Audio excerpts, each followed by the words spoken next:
who would have thought that, you know, Titch even touched on it herself, that Brian here was a bit of a romantic, because, you know, growing up, you know, to me he was just a grumpy prick, really. But so you see another side of you, Watty. It's great. But just to give you a bit of an insight again to that side of to Watty, on the 24th of September 1997, Dad had to jot down a few things. He was doing a bit of a biography, I suppose, autobiography. Is that what you call it, biography? One of the kids was doing a bit of a project, I think, and I've stolen those notes. And just in terms of the relevance, and there's a lot of gold in that and the material he has. But for the romantic side, he was asked some questions, and I'll read the questions and answer as what he has. If you could name a single event which had the greatest influence on your life, so it's a pretty broad question there. And he responded, the event would be marriage, which enabled the development of a partnership and support system which has been the guiding force in my life over the past 38 years. Make that 60, Watty. And another bit that I found quite interesting, what do you enjoy most? Interest in hobbies. There's the usual: travel, gardening, tramping, rugby, cricket, assisting people who are in need, and he's got beating my son at golf. Oh.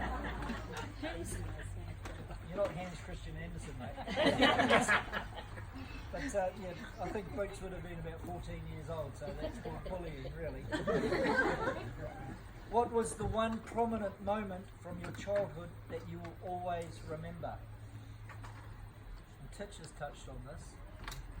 While in 5th form, again, Watty's words, walking to the school bus one morning and seeing for the first time a new girl starting school, also in 5th form. She later became my wife, pretty matter of fact. So how cool is that? Watty's just strutted up there. He's quietly looked over at this fox and he's saying, how you doing? You know, I'm going to marry you. Mum's probably quietly looking back and thinking, shit, can ears be that big?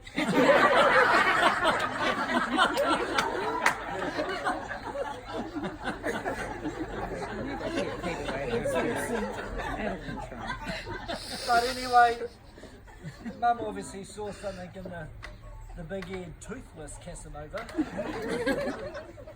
And we've heard from the grandkids, and they've read out some of those unique things that are just unique to Mum and Dad, Granny and Granddad today.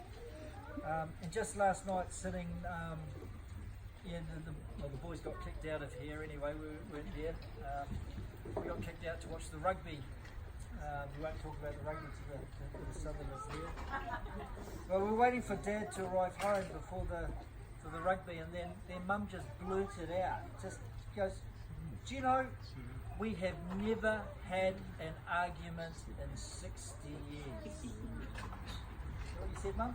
Do you agree, Dad? I was trying to get the first argument.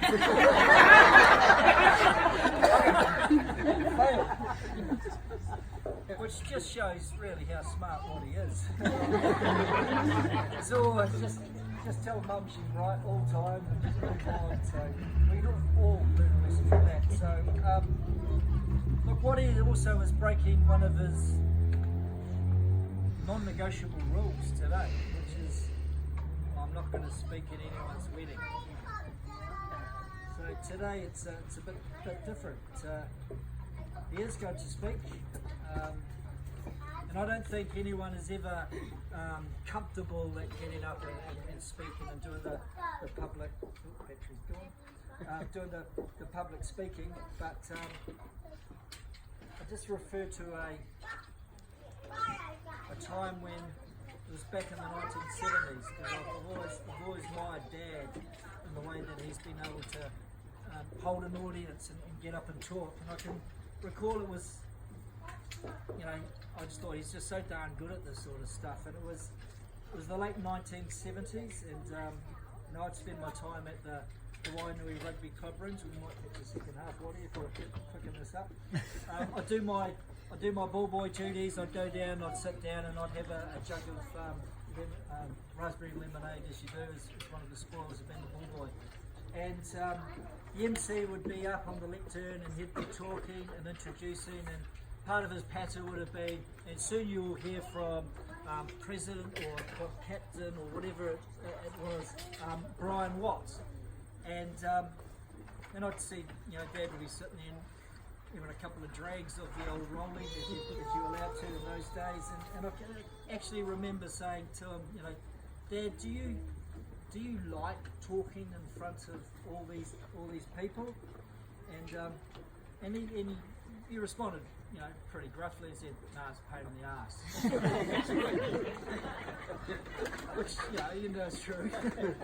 And he stubbed out his cigarette, and he walked up towards the lectern. He got halfway, he turned back, and he sort of came back, and he reached across me, and he reached across me, and he grabbed his jug, and as he did, he whispered into my ear, he said, "But they give me free beer."